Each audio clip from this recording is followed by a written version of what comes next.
Starting out the new year with just us. That's okay. We're recording and we're streaming. Let's go refresh the Technorama page. Technorama podcast. Why does this look so hey, bright? Look, we have a video that's live. How about that? There we are. Like something's changed on my computer. Why is everything so bright? Hey, ladies and gentlemen, if you're watching Technorama podcast live, thanks for joining us. This is our first show of the new year. We're just making Happy sure New Year. Everything still works on this end. Check, Is it level, too late level. To say Happy New? Is it still okay to say Happy New Year? It is. Well, it's so far past I've gone to happy citrus season. Happy citrus season. Yeah. All the oranges and grapefruits and lemons are ready to pick. It's citrus season. Are they really? Oh, yeah. This is prime citrus. Walk into church, there's 2 bags of grapefruits. It's better than the Midwest. Wow. The Midwest, you walk in August, September, it's 2 bags of zucchini. Or whatever happened to push past the permafrost. Here, have some tomatoes. You can have zucchini, right, you can have summer squash, you can have... It was a lot of squashes and whatnot that grew in the Midwest. Oh, yeah. I don't see anybody joining us right now, but hey, they will when they get the notification. Oh, wait, isn't this like Grammys night or something? Everybody's probably already got there. I think so. It's not Super Bowl. That's next weekend. I think this is Grammys. Anyway, we'll do the show anyway. People can watch later. We do the podcast. All right, okay. I'm sharing. You got the show notes ready? I'm sharing them. Yeah, hold on a second. I'm sharing real quick. I'll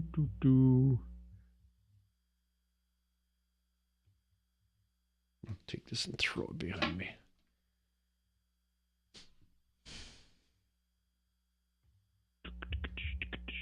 Hey, John Miller Jr. joined us. Good job. So loyal. He's been waiting all year. Where'd my water bottle go? Oh, crap. Mute everything. This water bottle's been around the world with me. It's got like British Airways luggage tag on it. It's got American Airlines. It had a friend, but his friend got left in London. Hold it up. His friend had Qantas. See these white stickers all over this? These are like my luggage receipts. Oh, nice. I had 2 bottles travel around the world with me, and one of them got as far as London, which is like 75% of the way, but it didn't make it the last leg. I think I left it in London. It had the Qantas stickers on it, and I think Emirates too. Oh man, I kind of like that one. It's the new way of putting stickers on your steamer trunk from the old days. Yeah, that's what I was just thinking, actually. Morocco. Plus it's an easy way to keep up with them in case have you ever needed those? Luggage tags? Those little tags. The little pull-off tags. Once in a while, yeah. And what I'll often do is when I get them, I take a picture of them. So in case I lose the tag, I'm still not out of luck. I'll still have a picture of it on my phone. Yeah. Usually if you have to go to the luggage claim, they'll just say, what color was it? It's blue. It's got a green tag on it that says blah, blah, blah. Maybe that's our Patreon topic. Traveling and what you've learned in the last year. All right, shall we begin our show? I am ready. I got the show notes up. Let's go. John Miller says, how old are you two? Craig just turned 50. He's half a century old. Yes. I'm actually, you can older. see. What do you see?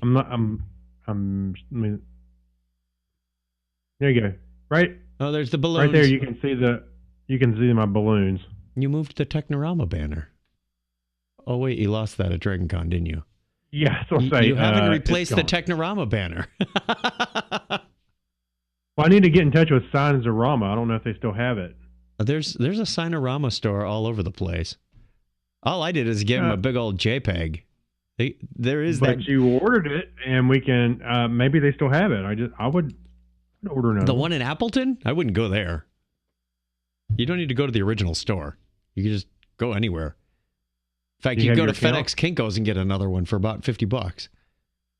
Do you still have the file? Oh yeah, I guess it's in our images folder somewhere. It's the big Technorama. I think you made it. I know. I was just thinking, where was that file? I guess it may be in there. It's in there. I don't think. Okay. I think we've kept every image since day one. Yeah, I don't delete much. It's in the cloud. Sometimes Who cares? well, sometimes there's a point where I go, screw it, just delete it. I haven't opened it in 6 months. It's like, stuff that's just sitting around on my desktop. Yeah. Anything, important is in the cloud for the most part. So.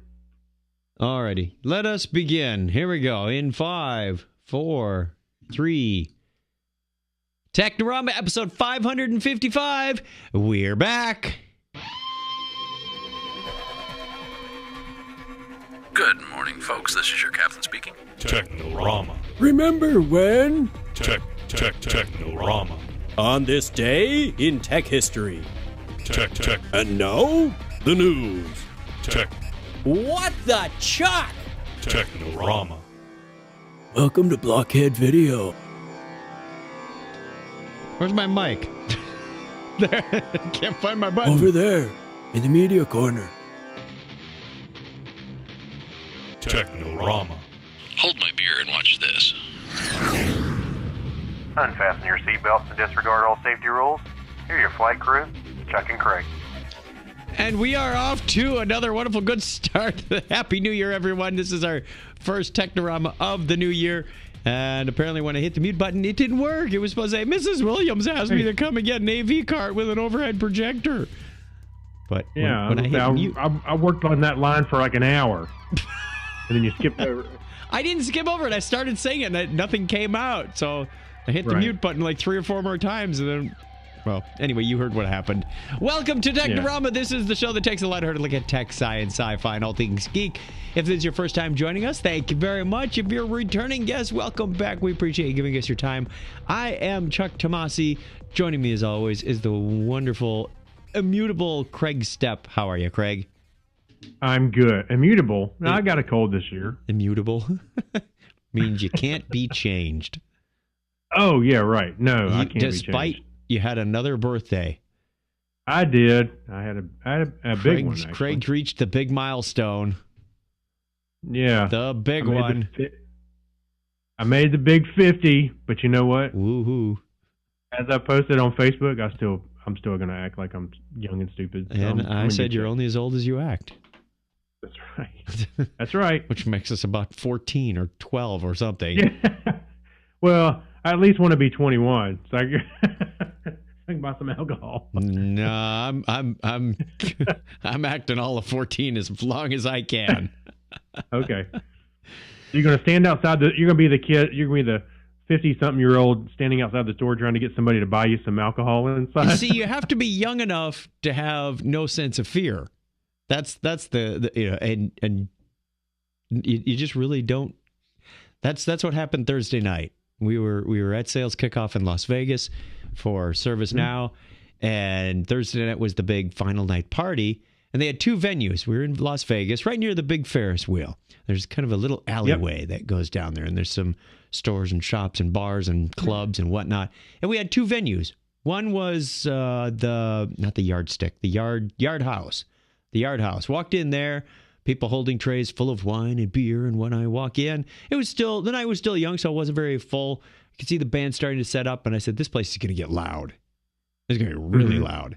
And right across the alleyway, we had the was it the Brooklyn Bowl, something like that. There was bowling and music and dancing, and I knew it was going to get loud. But at least there's bowling upstairs and downstairs. Mm-hmm. So if you know the area, if you've been there, you know what I'm talking about. Did a game of bowling, paying for it this weekend because my back and legs hurt like crazy. Oh, no. Those are some muscles that you don't exercise often enough. Mm-hmm. And did some karaoke, which doesn't happen too often. Okay? Those muscles are okay. Apparently, my coworkers are either very kind or I didn't do too bad. They said it was really good. So I did... I was going to say, what songs you did? Don't Stop Believin' by Journey. We only heard that about 500,000 times on the cruise, right? Oh, you know. Yep. Yeah. So I knew all the words from the crew. We haven't even talked about that. We've been on the Star Trek cruise with Clint and Elvard and our wives. I was going to say, I was going to see if you wanted to talk about it just for a few minutes. Well, we can give them a hint. If you want to hear about it, go ahead. Yeah, if you want to hear about it in detail, you can go to our other podcast, the topic is Trek.com, and we talk about it for whatever hours. Yeah, it was. We talk about it for over an hour. It was a 90-minute show where there were some news topics in there, but we did talk a lot about the Trek cruise. Had a lot of fun. If you're interested in going, reach out to Craig because he is the landing party captain, and we can get you some special stuff by being part of our next year's party. So yeah, I'll get you some Spock ears, Spock socks. Spock sock puppets. Right. But no, so real quickly, I mean, we all had a great time, and I convinced my wife to go because it was my 50th birthday coming up, and then I was like, I hope I can get Chuck and Clinton to go too, and they both came and their wives, and we knew a couple more people that were on the ship as well, by almost I'd say coincidence, but we knew ahead of time that they were going to be there, and it was great. The shows were great. It was fun seeing the stars, and actors doing different things. And they were real cool. They were real open, very accessible. Most of them very accessible, and very cool about just saying hi to the fans. A lot of met a lot of great new people too that I'm really looking forward to seeing again next year. Oh, absolutely. And what's funny was, talking about seeing the stars out and about. I didn't bring this up on the Topic is Trek show, but Kim and I were sitting there, and and Will Wheaton was, Brent Spiner was doing the singing show. Yes. And this guy, Jonathan Frakes came in late with his wife, I guess. They came in, and they went down and got a seat because I happened to see them out of the corner of my eye. And then after they sat down, some guy went down there and got his autograph and stuff while the show was going on. What? And he was nice enough. I saw him do his thing, and he spoke to him, and he kind of turned around and like, okay, I'm going to watch this now, kind of thing. Yeah. But he spoke to the guy and was still friendly with him. But I was like, that was totally not cool. And I didn't really see anybody or hear anybody going out of their way to say, hey, give me a selfie, because you pay for that on the ship, but people weren't doing that, and I thought it was pretty good. I did get a selfie with Fred Luddy, our company founder, on Thursday. I saw that. Yeah, that's a rare treat. We haven't had a chance to get a selfie in years. Had a short conversation. The second picture where you're handing him $20. Had a nice discussion beforehand too. So got a couple of projects in the works. But and he's interested in participating in one of them. So I'll let you know more about that as it develops. But look for news on that later this year. All right, shall we do the show? Let's keep talking. Friendly banter. Yeah, let's do it. Okay. Let's do the show. I think we're jumping right into the history thing. Where's the history music? There it is. On this day in history for January 30th, 2019, this is the 30th day of the year in the Gregorian calendar. There are a whopping 335 days remaining in 2019. It was on this date in 1703 that 47 Ronin, wasn't that a movie with Tom Cruise? Yeah. Under the command of Oishi, Karonosuke, avenged the death of their master. And it was 213 years ago today. The original Lower Trenton Bridge, also known as Trenton Makes the World Takes Bridge. Love that. Also known as. Okay. I had to read that like 3 times to figure out how to say that. Which spans the Delaware River between Mooresville and Pennsylvania and Trenton, New Jersey, is open. It reminds me of one of those Bullwinkle things. Tune in next time for, and they give 2 titles at the end. Yeah. Or Trenton Bridge, or Trenton Takes the World Bridge. Also today in 1820, Edward Bransfield sights the Trinity Peninsula and claims the discovery of Antarctica. Look what I found. It's right here. And also on January 30th, 1826, the Menai Suspension Bridge, what's a bridge day, isn't it? I don't play bridge. Considered the world... Yeah, it's a bridge. considered the world's first modern suspension bridge, connecting the Isle of Anglesey and the northwest coast of Wales, is open. It was also on this date in 1847 that Yerba Buena, California is renamed, yes, you trivia buffs know it, San Francisco, California. It's the San Francisco makes the world takes... No, I'm just kidding. Later named the Golden Gate Bridge. Right. January 30th, 1889, Archduke Crown Prince Rudolph of Austria, heir to the Austro-Hungarian crown, is found dead with his mistress Baroness Mary Vetsra in the malaria. I'm not sure why I put that event in here. I think it was a holdover from an example I was showing somebody. Example? Okay. Yeah, I was showing somebody. I said, look, I made this app to do on this day in history on ServiceNow, and I think I forgot to uncheck that one. Oh, is this the project Fred Luddy's going to be involved in? No. It was 108 years ago today that the destroyer USS Terry makes the first airplane rescue at sea, saving the life of Douglas McCurdy, 10 miles from Havana, Cuba. And it was also on this date in 1948 that Mahatma Gandhi is assassinated by Nathuram Godse, a Hindu extremist. On January 30th, 1948, British South American Airways Tudor Force Star Tiger disappears over the Bermuda Triangle. Ooh. Hey, we didn't go over the Bermuda Triangle on our cruise, I guess. I think we went through part of it. Or did we? Sure, Okay. Why not? Let's say we did. Well, and we lived it tail to tail. So, 60 years ago today, MS Hans Hedtoft, said to be the safest ship afloat and unsinkable, like the RMS Titanic. I see where this is going. Wait for it. Strikes an iceberg on her maiden voyage and sinks, killing 95 aboard. Lesson learned: don't ever say it's unsinkable. Right. I'm picturing this ship museum exhibit in the middle of the desert in Phoenix. Look, it's unsinkable. Oh my God, it hit an iceberg and sank. Clinton says it's a ghost now. That same date in 1969, the Beatles' last performance on the rooftop of Apple Records in London. The impromptu concert is broken up by the police. Move along, everybody. Baby. There's nothing to see here. Baby on board. Right. Didn't they do that on The Simpsons? On January 30th, 1975, the Monitor National Marine Sanctuary is established as the first United States National Marine Sanctuary. Good name, huh? A little redundant, but okay.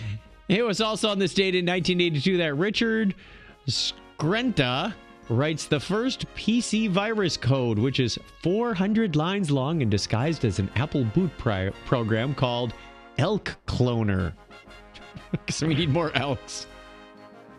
Yeah. Okay. Yeah. That wasn't very stealthy, I don't think. Elk Cloner. Anyway, 24 years ago today, workers from the National Institutes of Health announced the success of clinical trials testing the first preventative treatment for sickle cell disease. It was on this date in 2013 that Naro 1 becomes the first carrier rocket launched by South Korea. Happy birthday goes out to the state to Swedish entomologist and archaeologist Charles de Geer, born on this date in 1720. And American lawyer and politician, 32nd President of the United States, Franklin D. Roosevelt, was born 137 years ago today. Wow. Born January 30th, 1914, actor David Wayne. And Delbert Mann, not to be confused with Delbert the cartoon, American director and producer, was born on the same date in 1920. American comedian, actor, director Dick Martin was born 97 years ago today. And Dorothy Malone, American actress, was born on the same date in 1924. January 30th, 1925 is the birthday of American computer scientist, the man who invented the computer mouse, Douglas Engelbart. And also turning 91 today is American director and producer Harold Prince. American actor and author Gene Hackman was born on this date in 1930. Yeah, and also turning 82 today. I keep wanting to skip over the turning part. Also turning 82 today is English actress Vanessa Redgrave. Also running out is our band. Hey, let me get back in here. Okay, let's see. There. Yeah. We flipped the Overtime. 45 over and played it again. Yeah, we're paying them overtime today. No, it's the same song on both sides of the record. Oh, yeah. Where were we? You did Vanessa American Redgrave, businessman American and businessman and politician, politician, 46th Vice President of the United States. Dick Cheney was born in the state in 1941. And also born on the same date in 1948, English mathematician and academic Miles Reed. He could read for miles. Also turning 68 today, English drummer, songwriter, producer, and actor, Phil Collins. And last but not least, American entertainer Jody Watley, born on this date in 1959. Wow. She's 60. Yeah. That's the way it was on this day in history for January 30th, 2019, but we have birthdays to go. We're going to catch up with all of January since we haven't talked to you since, I think, mid-December. We have January 3rd, Thomas Gideon. January 6th, Steve Terrian. Elvis was born on January 8th. Yes, Elvis is in our birthday list. Lingo from the Britain Yankee on the 9th. Glenn Toller on the 14th, same as my brother. Ralph Whitfield, a.k.a. Goofy Ralph, is on the 15th. I think we went on the cruise with Goofy Ralph, didn't we? Yeah. Oh, he was goofy, all right. Fuffy Frog from Canada, but is now from Thailand. I hope this is close to up to date. That might explain why we haven't seen her at Dragon Con in a while. Wow, no kidding.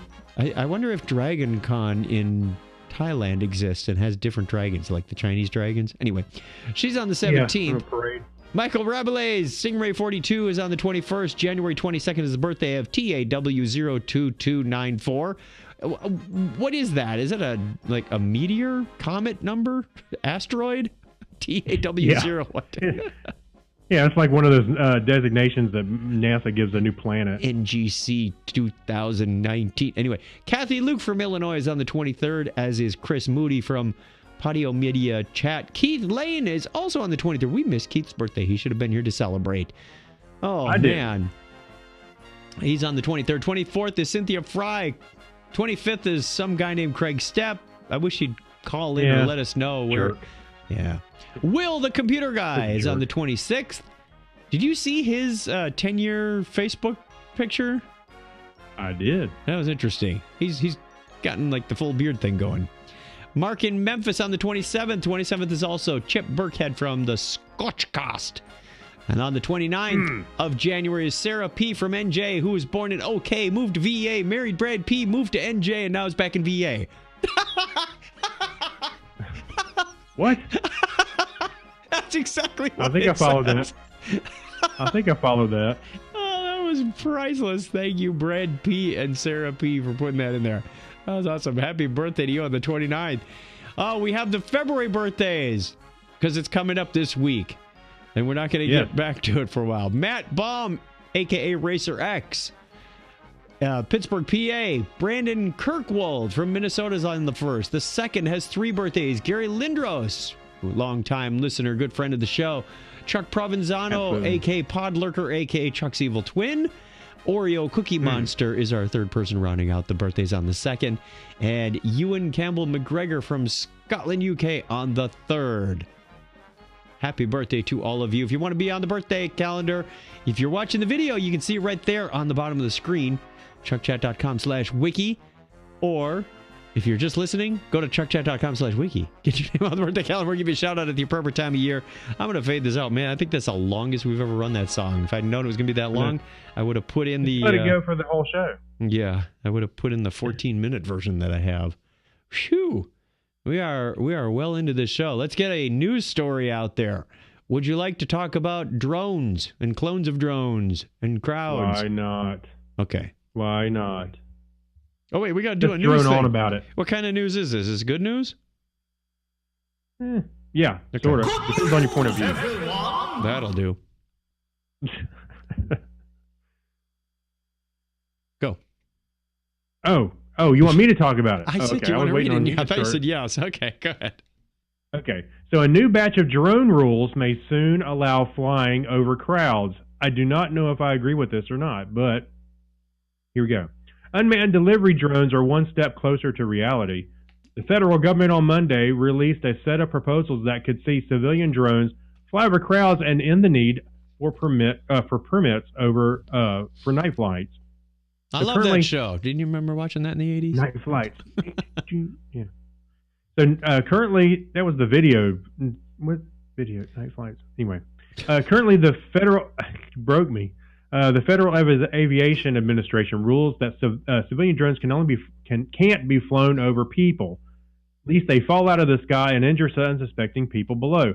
We saw that happen. A Dragon Con. That makes me personally, yes, I saw that right out of the front of my truck. That makes it difficult to use unmanned drones for various commercial purposes, including surveying construction sites, making deliveries, and capturing footage for urban areas and for TV networks. Okay. A minute, surveying construction sites. I would think there wouldn't be that many crowds if you're trying to survey. No, but there are people on construction sites. At least they have hard hats, so Yeah. if they get hit in the head with a drone, it would be less disastrous. Anyway, what else you got? Anyway, the proposal was announced by Secretary of Transportation Elaine Cho in Washington and is meant to spur innovative commercial uses for drones. Yes, I can imagine so. This will help communities quote unquote. This will help communities reap the considerable economic benefits this growing industry and help our country remain a global technology leader, Cho said in her speech. I think that's a little dramatic of a statement for drones, but okay. When it comes to flights over people, the FAA suggests 3 regulatory categories based on drone weight. Small drones weighing about half a pound should be considered low risk and require no restrictions. Meanwhile, drones exceeding half a pound would have to be designed in a way that would not cause severe injury if they're struck person. Like, for example, the drone in this category would not be allowed to have open rotary blades. And they say, lacerating people upon impact would be horrifying. Yeah. And of course, bigger ones don't have other restrictions. I'm kind of surprised that a lot of these drones don't have some sort of cage around the rotor blades. Doesn't that seem surprising to you? Yeah.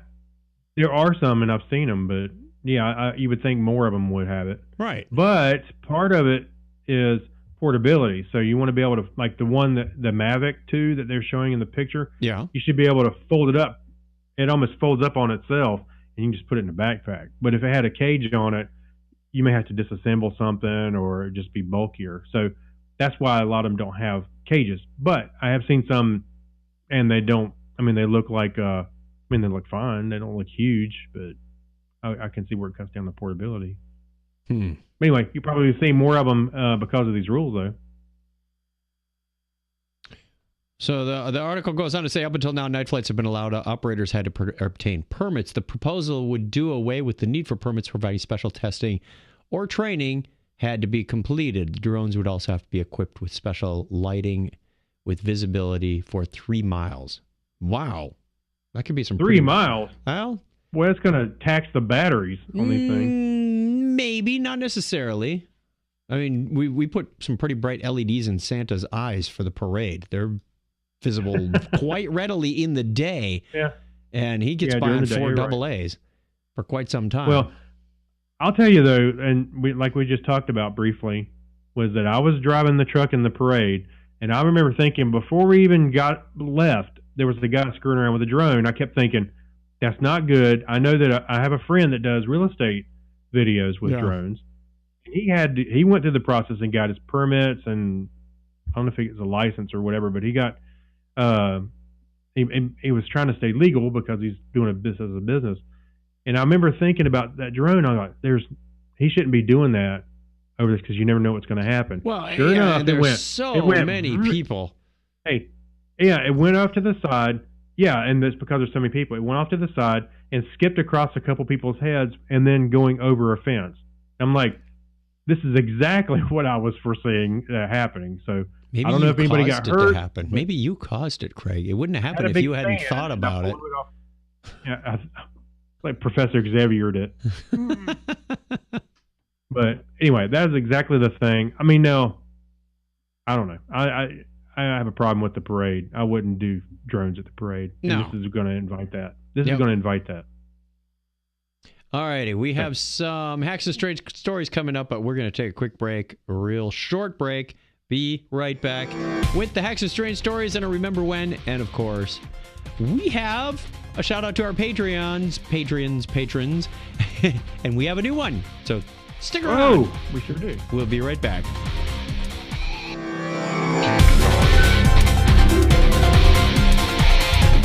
Someday, I'll write the Da Vinci compiler so I can run the Da Vinci Code.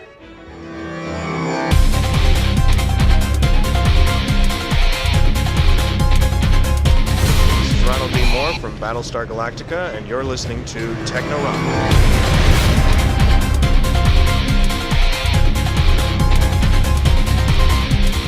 I should have put the Michio Kaku one after that one. Because even I can't figure out Technorama. That would have been better placed after the Geek Thoughts.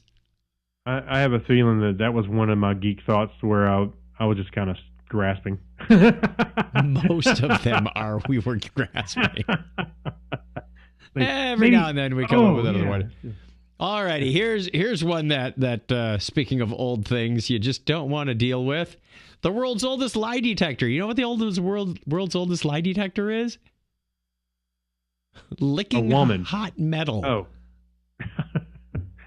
I was going to say woman. But the Ayyada, a Bedouin tribe of northeastern Egypt, is the last to practice the Bashisha, an ancient ritual used to determine whether a suspect in a crime is innocent or guilty.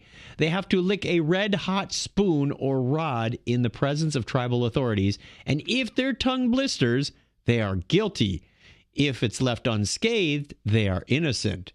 Believed to date back to ancient Mesopotamia, Bashisha is used by most Bedouin tribes throughout the centuries, but all except the Ayyada eventually abandoned it. The ritual is banned in countries like Jordan and Saudi Arabia, but not in Egypt. Although religious groups in the African country view it as un-Islamic. Oh boy. Considered by many the world's oldest lie detection system, but definitely not the most accurate. Bashisha Bisha, I'm saying that wrong. It's Bisha apostrophe H. Bashaha. Basha was mostly used in situations where a crime was committed, but there were no witnesses. Suspects had to lick a heated spoon to prove they're innocent, and regardless of the result, the verdict could not be contested. The principle behind Bisha is the lying person is nervous and has a dry mouth, so their tongue would be burned by the hot metal. If they are innocent, they are relaxed, so the saliva in the tongue will protect against the red-hot spoon. However, opponents of the ritual claim that this is not always the case, and the ritual not only causes physical harm to suspects, but often leads to their condemnation, even though they are in fact innocent. Today, the Bisha is used as a last resort when parties cannot come to an agreement or when there is no other proof or witnesses available. It's also used as a way of scaring suspects into confessing their crimes. Don't make me lick the spoon, bro! Yeah. No, say whatever you want me to say.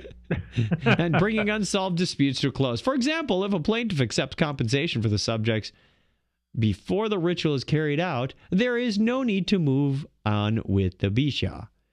This is considered another weakness of the lie detection system, as some people will accept the blame if it means not having to lick a hot metal spoon to prove their innocence. I think I would pay to get out of that too. Mm-hmm. And there are some videos, if you click through the links, if you want to see these people, and some of them do come out unscathed. It's real quick. It's like, psst, real fast. And yeah, it's like they're just you thought barely touching your tongue. Pizza cheese on the roof of your mouth was bad. I know. This is way nastier. Way nastier. I can't believe I watched the video and I'm like cringing because I'm like, they're having to lick that stupid hot spoon. And who thought of that? Who said, you know what? Let's see. Who was the first guy to go, you know what? Make him lick the hot spoon and let's see what happens. If she weighs the same as a duck, that's what this feels like. Must be a duck. Oh, that was terrible. I cannot believe that. And it's still not illegal in Egypt. It's still legal in Egypt, although it's un-Islamic. I'm not sure exactly what makes it not un-Islamic, but anyway, It is cold and snowing in the Midwest, and I hope those of you who are listening in that area stay warm, stay out of the snow, drive safe, all that good wintry stuff. I moved to Phoenix, so I'm unaffected by that. But we have a story about a city in Russia that has taken some interesting steps regarding snow. Craig, would you like? I was waiting for you to go and stay out of the paint. Stay out of your Pittsburgh paint store. Yeah. So this Russian city painted the snow white to hide pollution. At first, I thought it was they painted Snow White. Well, it says Russian city paints Snow White to hide pollution. It's like, what about the seven dwarfs? They got away scot-free. So anyway, I'll tell you, I read the title of this and I thought, did they paint the whole town white? And then I was like, well, sort of. Anyway, so you have a serious pollution problem when you have to paint the snow white, not Snow White, just to hide the soot and ash covering it. Authorities in Minsk, a town in Siberian region of Kemerovo.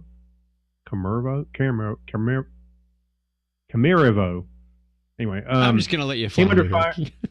Yeah, Kemerovo came under fire after covering a children's snow slide in white paint to make the coal dust from the nearby quarries less noticeable, as people do, right? Sure, why not? Yeah, did they ever do this in Wisconsin? No, the sand just made the snow nice and ugly. Yeah. Russian media started reporting about the painted snow situation in Minsk a couple of days ago after a local resident posted video evidence on YouTube. In the now viral video, Svetlana.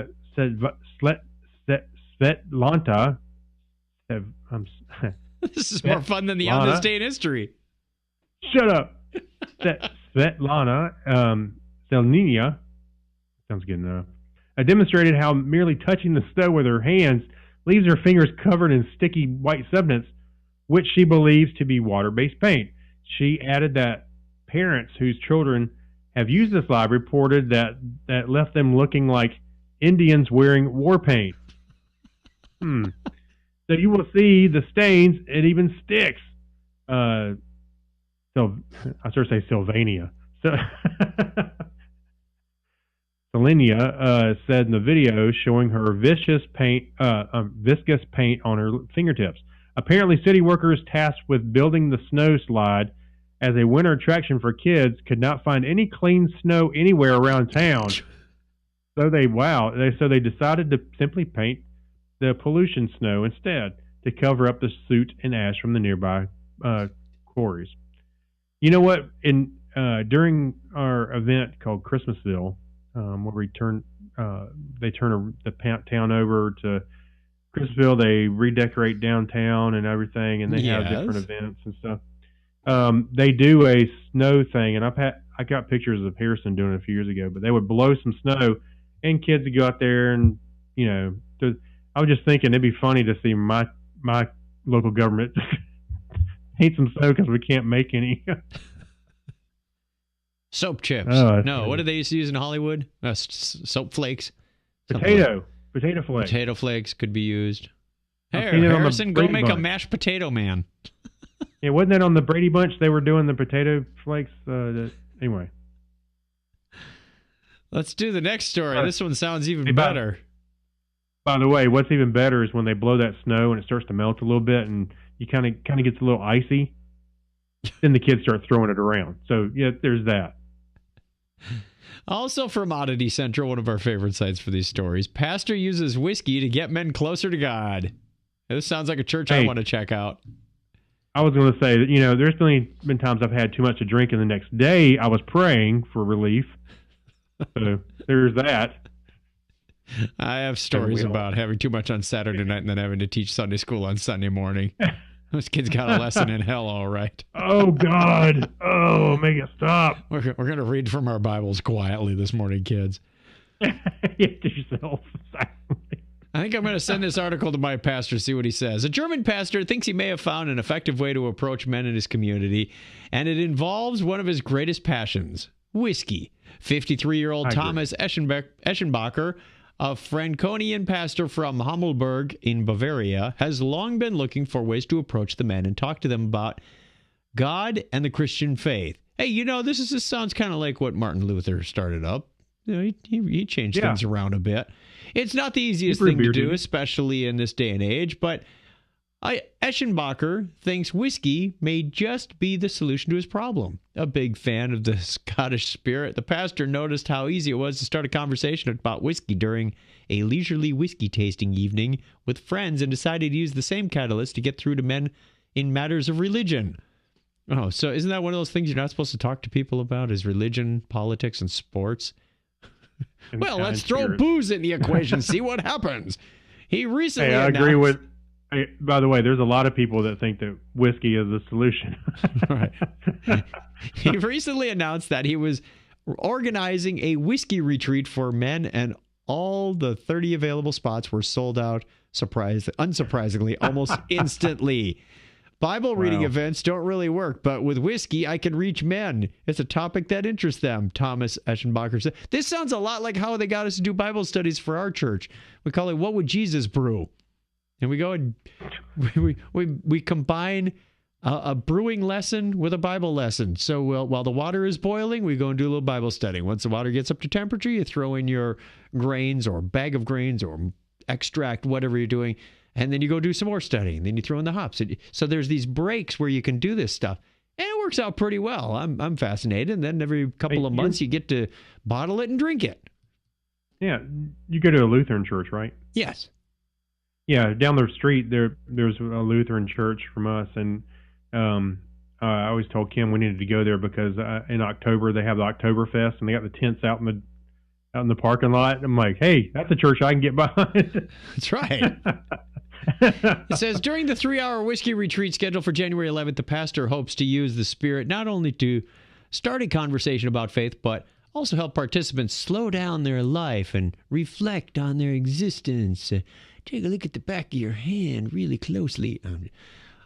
Quote, our time is so crowded, we always want to clarify everything in 8 hours. A whiskey needs at least 10 years to be good. And so my message is not short term, Eschenbacher told Bild.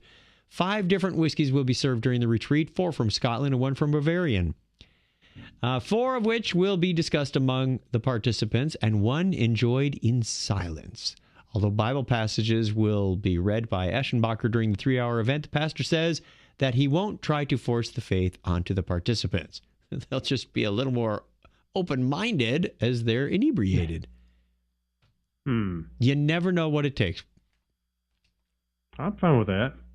I mean, as long as you don't go overboard and people start, let me tell you about God. Craig, do you have a story to tell? I got a story to share with you. Yeah. Look here, Ossifer. Yes, Jesus.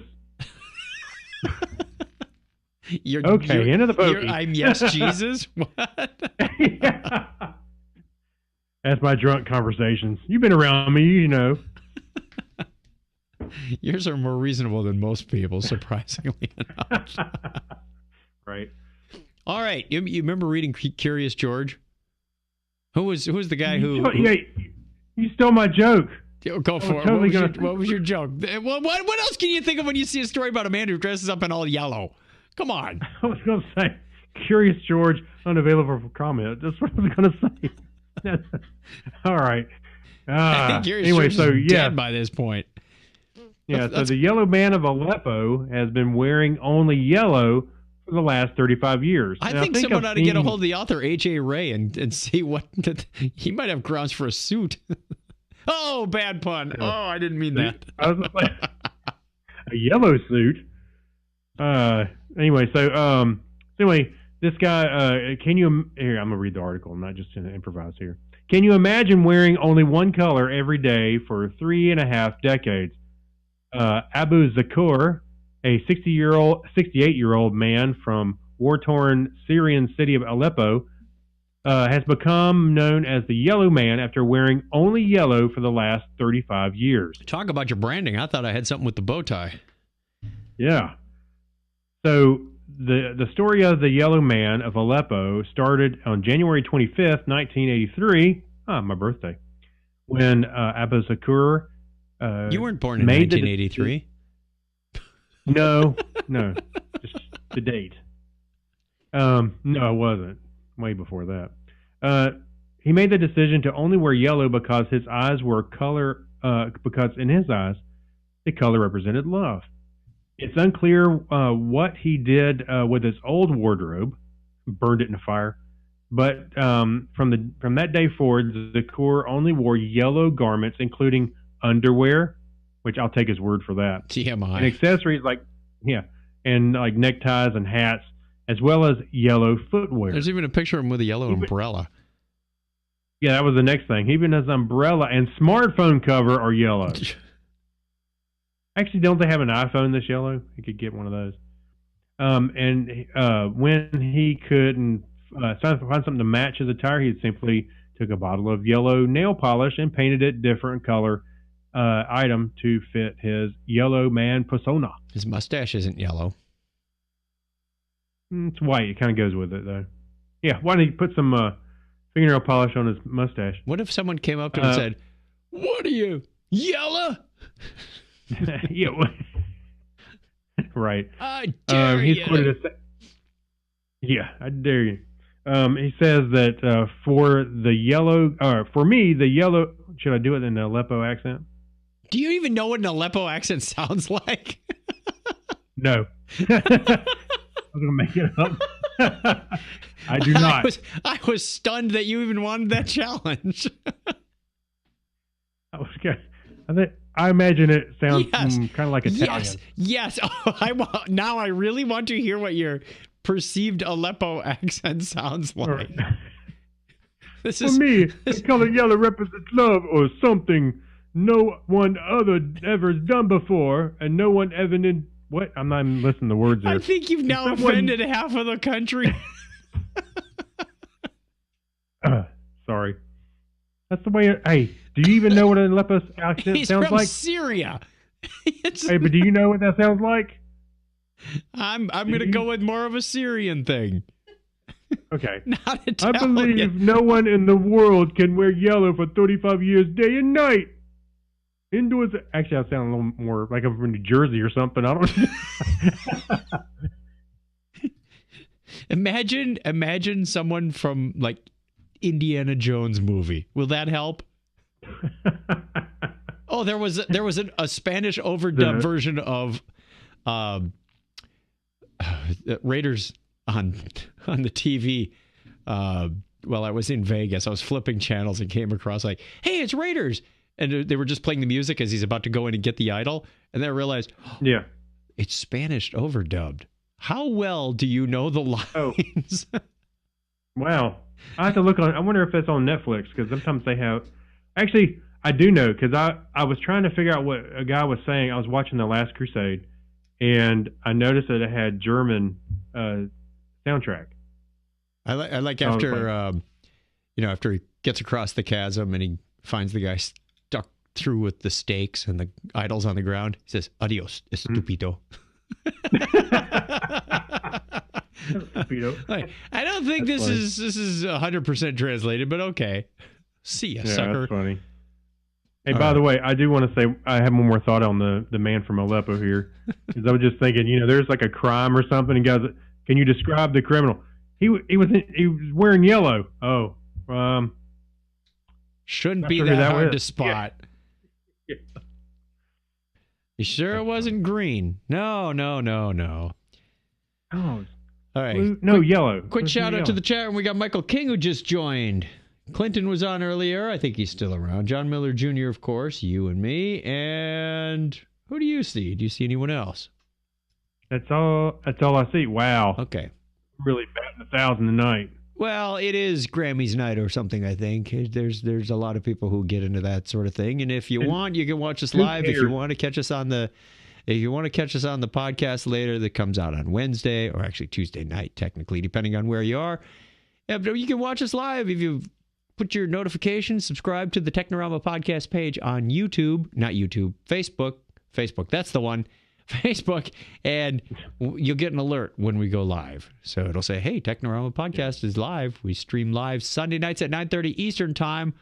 Although there's been a lot of holidays and PTO and business trips that have come in and just train wrecked our schedule. In fact, the next one we'll be able to do is February 17th. It's a bit of really? Yeah, I can't do it next weekend. We're going to be on another cruise. And then we get back. There won't be any time to prepare for the show. I think we get back Sunday, right? Saturday or Sunday. Yeah. So, yeah, then it's going to be the week after that. So, well, we'll do the best we can. We do the best we can, and we appreciate you joining us, and we appreciate you being here. Let's do a Remember When. I think I have some Remember When music. I do. Hey, the history of reading. So this is an article I thought this was an interesting story, by the way. I did too. So the beginning of silent reading changed Westerners' interior life. People think of reading as an introvert's hobby, a quiet activity for a person who likes quiet, save for the voices in their head, which are many in my head. But in the 5,000 or so years humans have been writing, reading is, as we conceive it, as a social activity with a book, is a relatively new form of leisure. For centuries, Europeans who could read did so aloud. The ancient Greeks read their text aloud, so did the monks of Europe's Dark Ages. But by the 17th century, reading society in Europe had changed drastically. Text technologies like movable type, not that blog software. I was going to say, what? And the rise of vernacular writing helped usher in a practice we cherish today. Taking in words without saying them aloud, letting them build a world in our heads. Among scholars, there is a surprisingly fierce debate around when European society transitioned from mostly reading aloud to mostly reading silently. Some even say the ancients read silently just as much as they read aloud, but there is one scene in literature they agree is crucial. In St. Augustine's Confessions, the titular professor describes the reading habits of Ambrose, the Bishop of Milan. But when Ambrose used to read, his eyes were drawn through the pages, while his heart searched for the meaning. However, his voice and tongue were quiet. See, I even have to read this aloud. Often when we're just read it silently, Chuck. Yeah, that wouldn't make for much of a podcast, would it? Often when we were present, for anyone could approach him, and it was not his habit that visitors to be announced to him. We saw him reading in this fashion silently and never otherwise. The fact that this was so remarkable to Augustine, some scholars argue, is because in the 400s, silent reading wasn't really a thing. Other researchers say that this passage is meant more to point out Ambrose's rudeness. Quote, it's really that Ambrose would go on reading silently while he was there, like someone going on texting while you're trying to talk to them, says D. Vance Smith, a medievalist. Well, there's a title. In the Princeton English department. Augustine surprised by his rudeness and not reading aloud to share with him. So the question is, when did this come about and why? Yeah, and Ambrose wasn't reading the article. He was actually looking at the pictures. No, that's a different magazine. What he was doing. That's what he was doing. And he's holding it vertically like this. Yeah. How's he holding that stone that way? No, it wouldn't be stone tablet. It was far easier to read quietly than it was to carve stone tablets quietly. Anyway, I thought this was an interesting article because I never really gave it much thought, because I knew people read aloud and read silently. Right. Didn't really think that there was a history of people reading out loud only. Can you imagine trying to fall asleep in bed and your partner sitting there reading loud? Shut up. Yeah. Just pretend you're saying the words. Then he put his hands between her reading. Whoa, slow down. Go read quietly to yourself, please. Yeah. Yeah.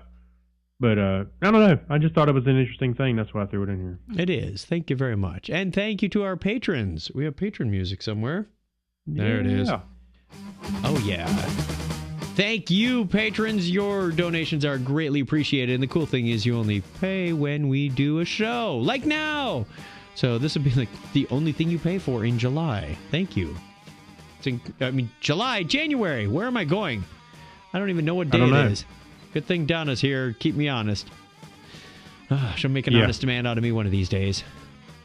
Maybe. Let's go through the roll call now that we have a nice grid of 20 again. Kyle Nishioka, thank you very much. My OCD's good. Yeah, somebody please come along and donate so we can make a table of 21 and just throw Craig's OCD out the window again.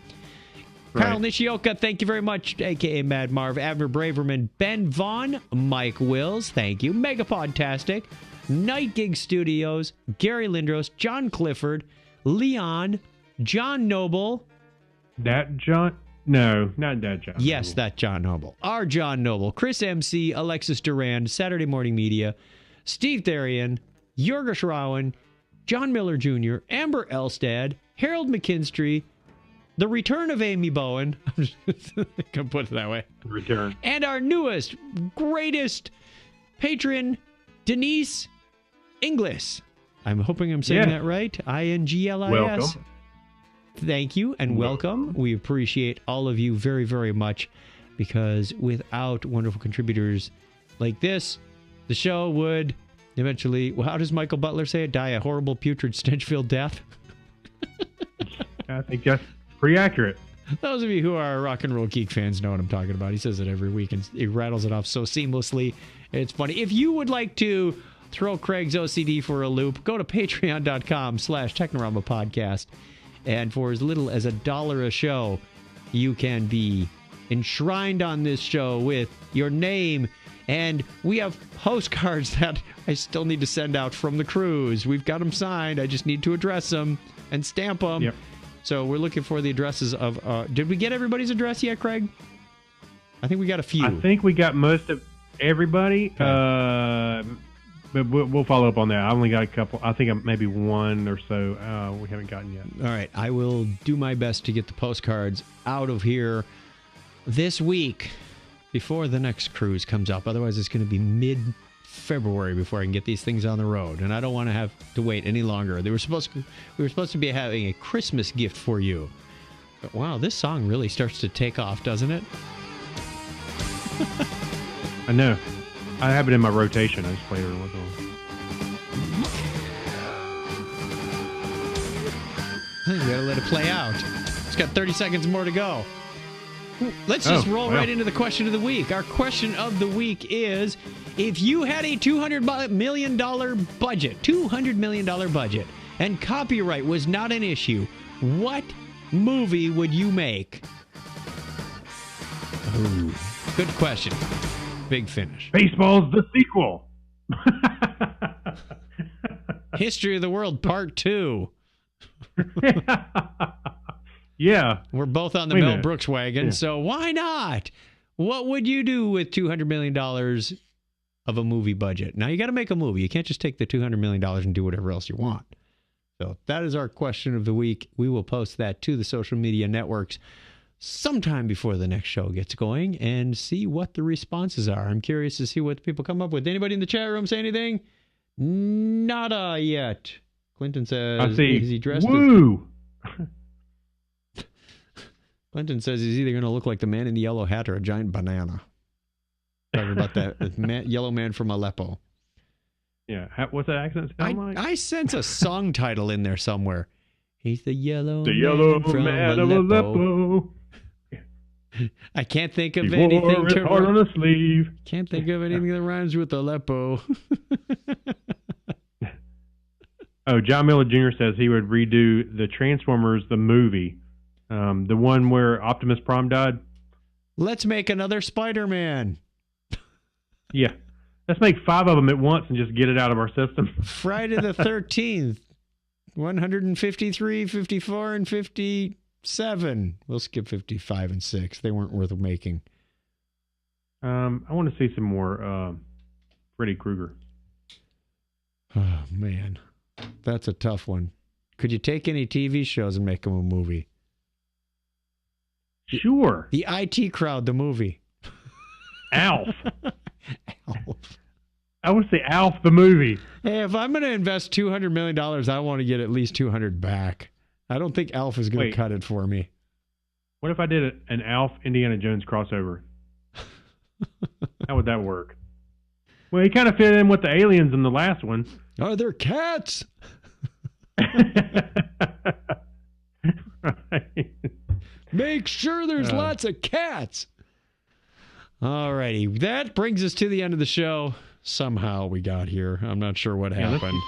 Let's get out of here before we offend anybody. Please go over to our page at Technorama Podcast, checkchat.com/Technorama, and you will find all our contact information, including our listener line. We haven't heard from any of you, many of you, all of you, at 707-530-2428, 707-530-CHAT. In a long, long time. We'd love to hear from you again. You can send us an email. That's another way to let us know about your $200 million idea, your $200 movie. That would work too. Yeah.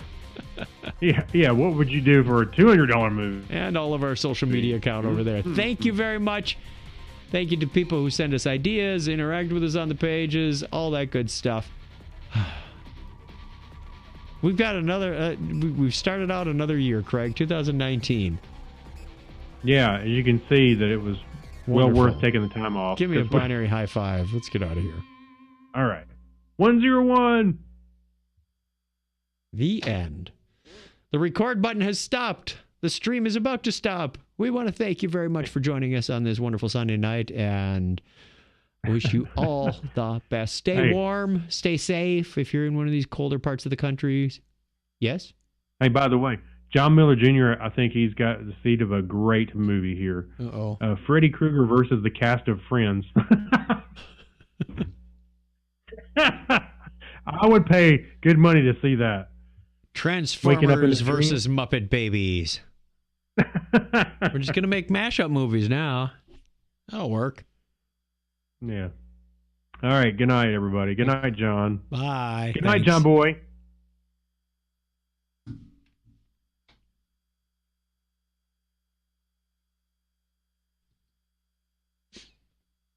Hey, we had somebody join right when we were